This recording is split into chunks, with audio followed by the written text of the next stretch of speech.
A silly kind of love Sophie opened her eyes one morning in a bed that didn't feel like hers. The room looked warm and familiar, but her mind was blank. No memories, no names, just a single thought. Where am I? A man walked in carrying a tray of breakfast, scrambled eggs, toast, and a glass of orange juice. He smiled nervously. "Good morning, honey." Sophie blinked. "Honey? Who's honey?" Good morning, strange man with food." The man almost dropped the tray. "I'm not a strange man, I'm your husband, Daniel." She tilted her head, studying him. "Really? I thought husbands were supposed to come with instructions." From that moment on, Daniel realized his life was about to get very interesting. The first disaster happened in the kitchen. Sophie decided she would help make coffee. She put the coffee in the blender, poured milk on top, and pressed the wrong button. The kitchen ceiling wore more milk than the cups ever did. Daniel stood there, blinking milk out of his eyelashes. Sophie gasped. "Oh no, did I ruin your... what do you call it again?" "Oh right, kitchen."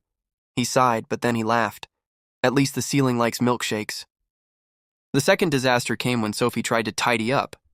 Daniel came home to find his shoes in the fridge, the remote control in the toaster, and his toothbrush floating in a vase of flowers. "Why would you put my shoes in the fridge?" He groaned. Sophie shrugged. "I thought they looked hot. Now they're cool." Through it all, Daniel struggled, tripped, and sometimes nearly cried, but when Sophie laughed, he couldn't help laughing too. At night, when she forgot who he was, he would gently remind her, "I'm Daniel, your husband, the guy who cleans up your milk explosions." She would look at him with wide, innocent eyes. "Do I love you?" He would take her hand and smile. "Yes, very much." And somehow, even if Sophie couldn't remember their past, every silly, clumsy, chaotic day, she was falling in love with him all over again. Episode 2. The doctor visit Daniel sat on the edge of the couch, his head in his hands. The kitchen still smelled faintly of sour milk. Sophie was humming happily on the floor, playing with spoons like they were drumsticks. Daniel muttered, "I can't live like this, shoes in the fridge, milk on the ceiling. What's next, the TV in the bathtub?" Sophie looked up with innocent eyes. "Wait, should I try that?" "No," he shouted, then groaned, rubbing his face. "That's it. We're going to the doctor." In the clinic, the doctor adjusted his glasses. "So your wife lost her memory, and now she, does things that don't make sense?" Daniel sighed. "Doctor, she poured orange juice into the coffee machine and nearly washed my laptop in the dishwasher." The doctor looked at Sophie. She smiled brightly. "But it would have been sparkly clean." The doctor raised an eyebrow. "Well, memory loss is complicated. She may not be the same as before." Daniel frowned. "That's the problem.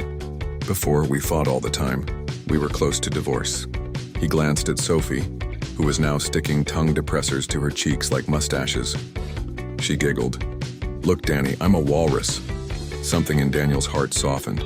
He tried not to laugh, but failed. The doctor smiled knowingly. Maybe this is a chance to start over? That night at home, Sophie looked at him seriously. "Daniel, do I love you?" He swallowed, his frustration melting. "Yes, Sophie, you always did." She nodded thoughtfully, then added, "Good.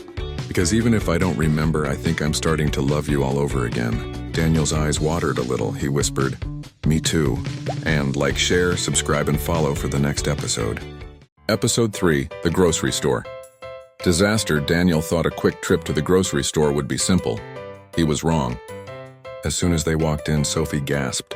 "Wow, this place is huge. Do we live here?" Daniel pinched the bridge of his nose. "No, Sophie, we're just shopping. We need bread, milk, and eggs." Easy. But Sophie had other plans. She ran straight to the cereal aisle, pointing at the colorful boxes. "Danny, look, the tiger is smiling at me." He's saying, "I'll buy me, Sophie, buy me." Daniel groaned. "The tiger isn't talking to you. It's just a cartoon." Sophie crossed her arms. "You don't hear him because you're jealous." Things only got worse at the checkout line. Sophie smiled at the cashier. "This is my husband." Then she pointed at the stranger behind them. Daniel's eyes went wide. "No, Sophie, I'm your husband." The stranger chuckled. "Good luck, buddy." Back at the car, Daniel loaded the groceries while Sophie happily hugged a loaf of bread. Sophie, softly, "You know, you look cute when you're mad." Daniel froze. His heart skipped a beat. She had said those exact words years ago, back when they were dating. He smiled despite himself. You used to say that before. Sophie tilted her head, puzzled. Really? Maybe my heart remembers even if my head doesn't. Daniel's frustration melted away again. Of course, like, share, subscribe, and follow for the next episode. Episode 4. The Cooking Catastrophe. Daniel came home from work, tired but hopeful. Maybe today would be normal. He opened the door and instantly smelled tomato sauce.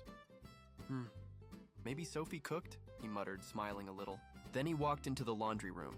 His smile froze. The washing machine was shaking violently, spinning spaghetti noodles and splattering sauce on the walls. Sophie stood proudly beside it, holding a wooden spoon. Sophie, beaming. Surprise! Dinner is almost ready. It's pasta alla spin cycle. Daniel, shocked. Sophie, why is there spaghetti in the washing machine? Sophie, innocently. Because it looked like a big pot and it stirs itself. Daniel pulled at his hair. I'm going to lose my mind. Later that night, after cleaning up the red disaster, they ended up eating pizza on the couch. Sophie took a bite and giggled. See? My cooking plan worked. You love pizza anyway. Daniel rolled his eyes, but then smiled. You know what? You're right. She leaned against his shoulder, sauce still on her cheek. Even if I mess everything up, will you still keep me? Daniel looked at her, his heart softening again. Forever. Even if you put soup in the dryer next time? They both laughed until their stomachs hurt. I'd like, share, subscribe, and follow for the next episode.